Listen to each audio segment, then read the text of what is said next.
On behalf of my wife Devorah and all of us at Chabad, it gives me great pleasure to welcome you to Chabad's Gala dinner, celebrating 5 years, honoring State Delegate Ben Kramer, Jeffrey and Dodi Katz, and Harry and Star Zarin.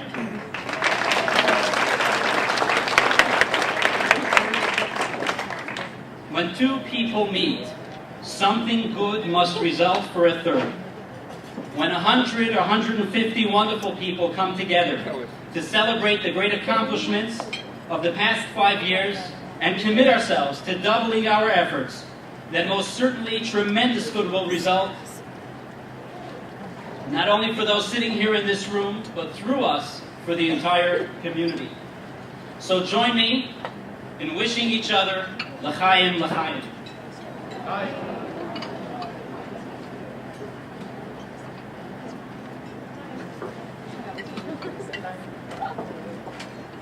I'm sure you know the story of a Frenchman, an Italian, and a Jew who end up in heaven. The angel takes them on a tour and shows them to a large, beautiful banquet hall with every comfort and delicacy imaginable. He tells the Frenchman, "You can have this room." The Frenchman looks at the angel in surprise and says, "Are you sure? I was a decent guy, but I don't think I was deserving of this." The angel says, "Yes, this could be yours, but there's one condition. Every day at 5 p.m., they roll out boiling hot soup, and they will dip you into the soup.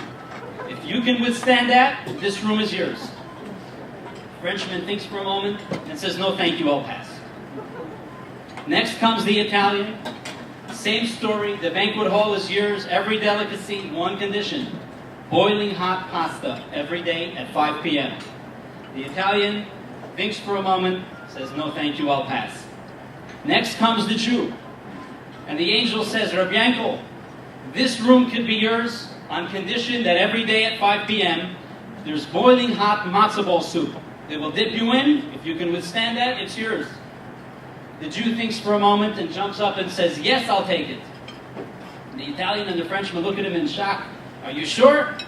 You know what you're doing?" He says, "Yes, I'm confident I know what I'm doing. I've been to countless Jewish events," says Yankel. "The soup, 5 p.m. is not 5 p.m., and the soup is never hot."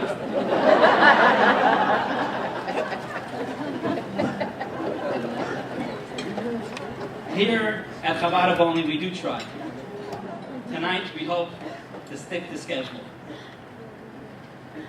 12 years ago, I was sent on a program from my yeshiva in Brooklyn to spend a year as a student mentor in the fledgling Chabad yeshiva in Baltimore. Today, it is clear to me that the purpose of being sent to Baltimore, when there were dozens of other potential yeshiva destinations, wasn't just for my work there that year, but it was by divine providence that I would meet Rabbi Kaplan. Rabbi Kaplan would teach our group a weekly class in Hasidic philosophy, and a relationship was struck.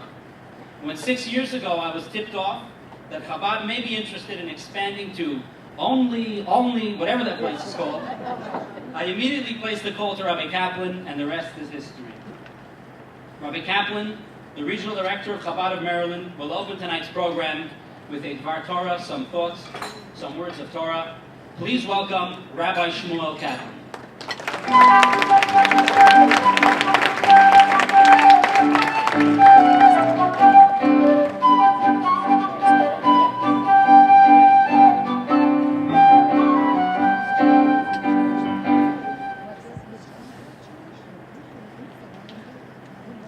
I will tell you the true story.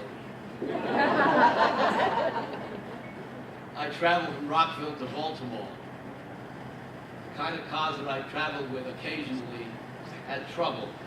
I needed stations along the way. I got to Pittsburgh and then Olney and Columbia. And generally, I make it home now.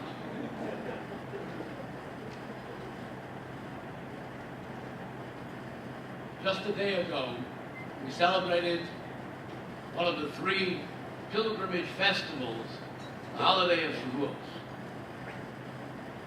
We celebrate the giving of the Torah, but in contrast to other holidays, there isn't anything tangible with which we celebrate. On Pesach we have matzah. And on Sukkot we have a sukkah and a lulav and esrog. And on Rosh Hashanah we have a shofar. What do we have on Shavuos? Nothing.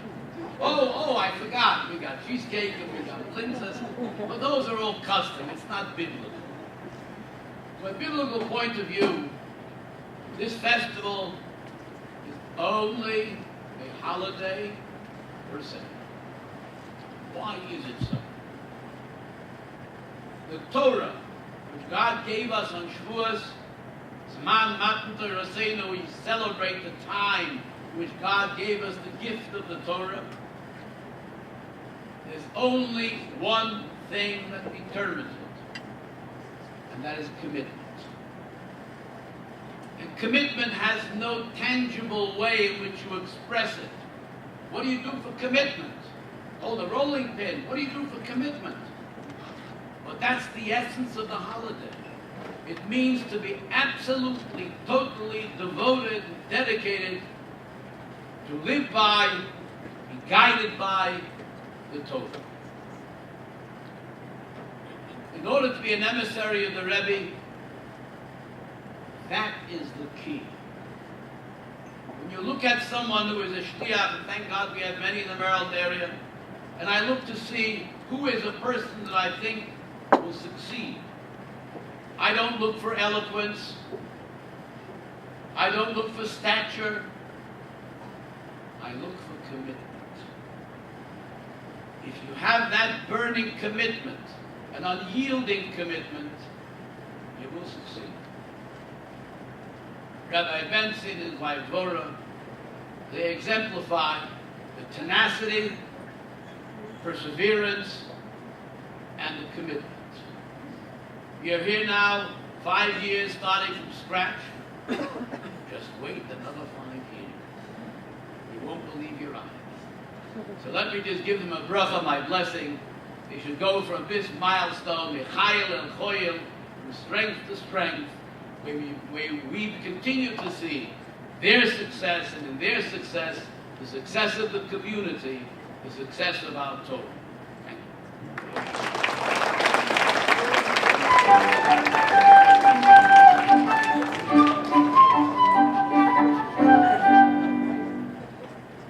Thank you, Rabbi Kaplan.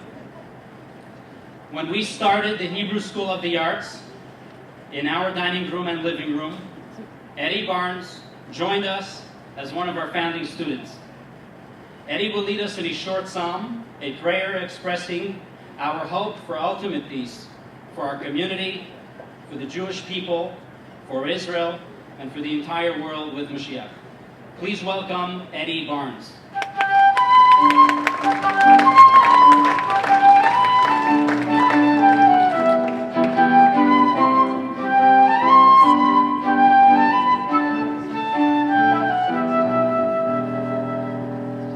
Please rise and follow along with me.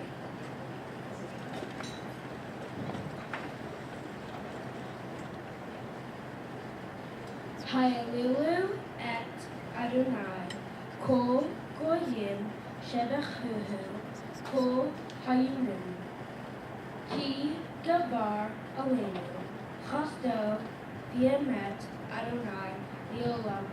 Hallelujah.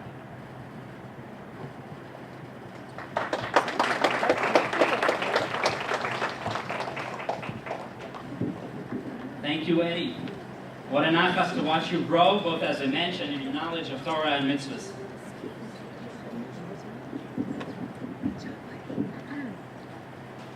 So why is this event so important? And why did we gather here tonight? If our answer is simply to celebrate what we've accomplished and pat ourselves on our back, we'd be selling ourselves short. Gordon Zaks was an American Jewish community leader and philanthropist. He had an extensive private audience with the Rebbe back in 1970, in which the Rebbe urged him to invest more funds and resources in Jewish education.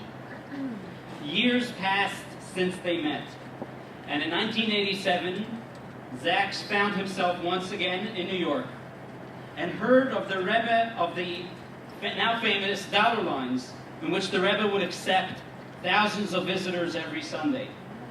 He got in line. When he came face to face with the Rebbe, without skipping a beat, the Rebbe picked up exactly where they left off in their last conversation.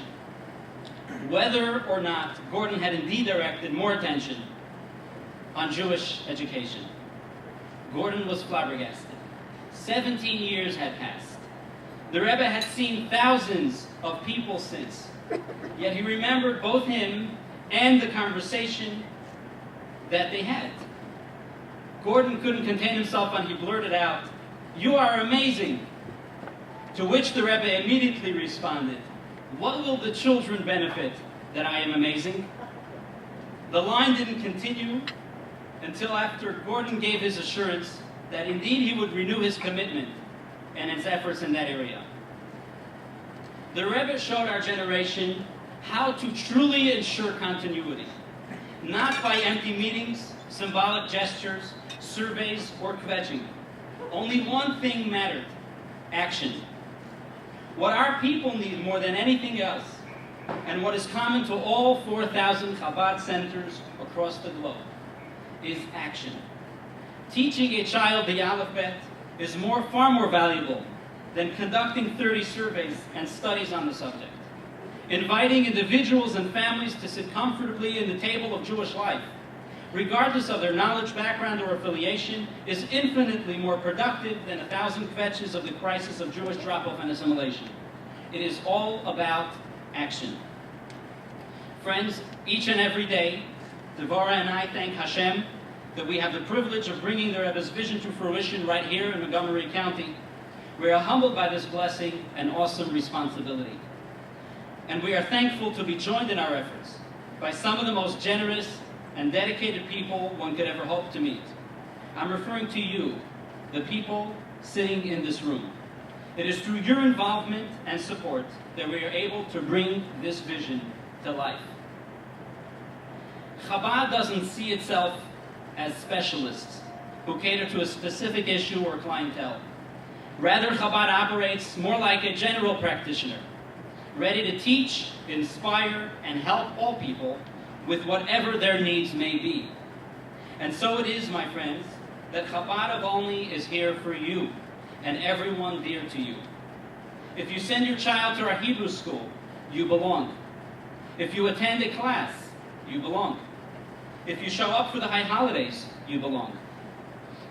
If you drop in for a visit, if you call us on the phone, or if you feel connected from a distance, you belong. And if you're here sitting tonight, you certainly belong. You can be involved at whatever level suits you, but you always, always belong, because this is your home. So why are we here tonight? Over the course of the years, you may have been touched by Chabad in myriad ways. Some very involved, some less, some more visibly than others. But you all play a vital role. You're all part of the family. This is, if you will, our family reunion, wherein we come together and appreciate the common bond and goal that unites us, and we rededicate ourselves to this sacred imperative of Jewish survival. I want to pause for a moment to thank some important individuals who helped make tonight a success. First of all, to our host committee for all of your efforts. To Larry and Marion Merowitz for the video production. To Miri Stolik for your hours of administrative work. To Signature Catering at Shalom. To Double E Entertainment for the audio-visual. To Zemmer Orchestra. To Jamie Turner. And a special welcome to the guests who joined us tonight from New York, my dear parents and in-laws. And a special welcome to my friends and colleagues, Chabad rabbis and rebbitzins from the greater Washington area who are serving their respective communities with dedication. And finally, to my wife, Devorah, who, if she hadn't come on board to help make this celebration a reality, we would probably be sitting around the table here covered with a paper tablecloth, eating a filter fish out of a jar. So thank you, Devorah, for turning this evening into a remarkable and celebration.